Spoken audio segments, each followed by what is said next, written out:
Welcome back to our 24th C# tutorial. Now, there's a bit of an annoying thing here as I have already completed this video. It's just I got a phone call during the middle of it, and well, it's really hard to do anything while talking on the phone to someone.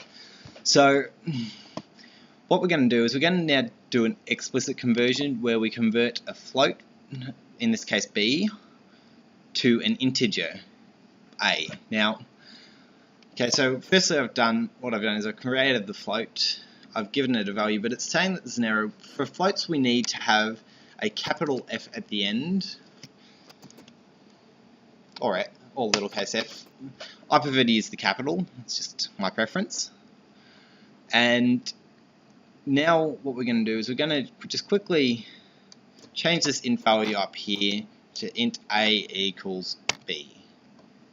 Now, okay, so we haven't actually covered this before, but this is not a valid declaration because we're using the value b before we've actually declared it in the program.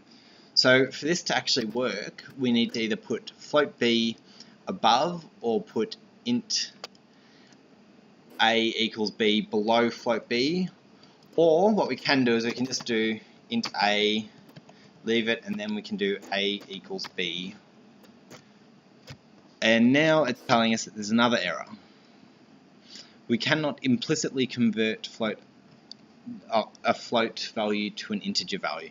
Now, we're missing either a cast or a convert.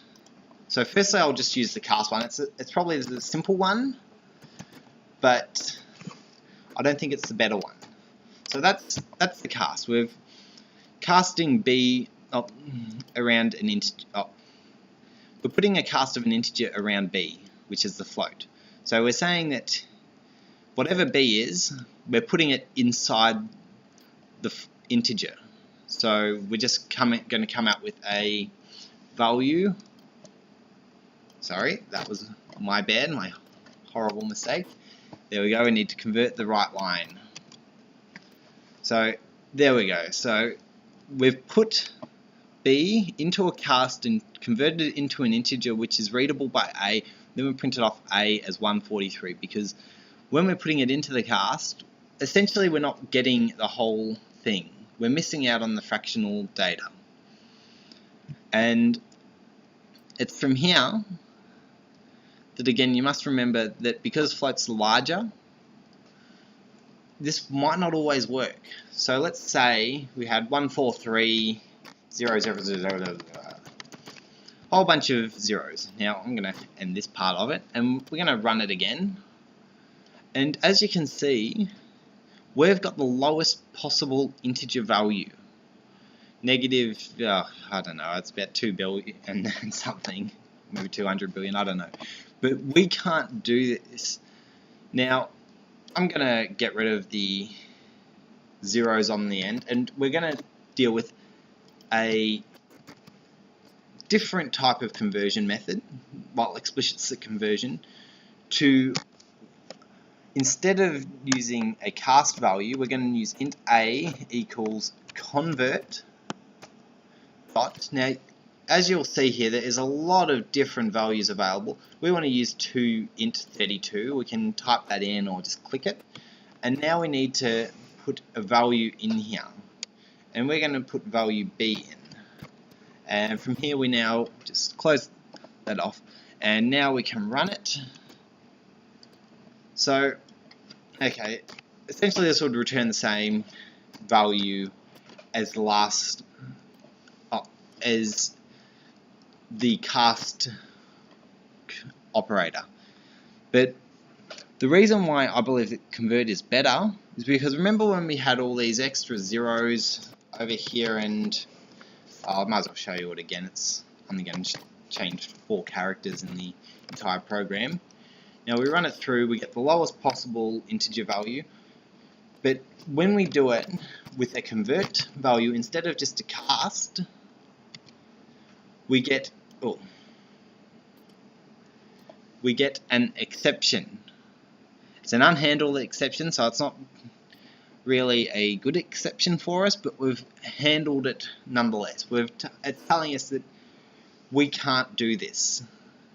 And that's basically all that we need to worry about, that even though we're telling it it's now an integer, the compiler or C# or the computer or whatever you want to think of it is telling us that we cannot hold this value in an integer. And it's not going to then put us with the lowest value or the highest value, which some of you might have thought would be better, especially with this cast value. I don't know why it's gone with the lowest possible value over the highest. That's what I would have done, and if it was a negative float, then I would have assumed that it would have covered the negative value. But the convert value works much better because it can handle, it can create an exception. Because if you were, say, entering, I don't know, a certain number, and the number had to be this thing and nothing else, and it was just a little bit too long for an integer, and you were trying, and you were having converted from, say, a string to an integer or a float to an integer, and it was just one value too long, it will give you a completely different value and would mess up the rest of your program. However, with the convert value, it will just end the program and won't give you the illusion that the program is running correctly. So anyway, that was probably a bit of a long-winded way of saying use convert.to32int for this kind of conversion. I would say very rarely use just the casting operator. So anyway, thanks for watching, and remember to like and subscribe, and again, with any questions or concerns regarding this video, just leave a comment and I'll get back to you as soon as possible.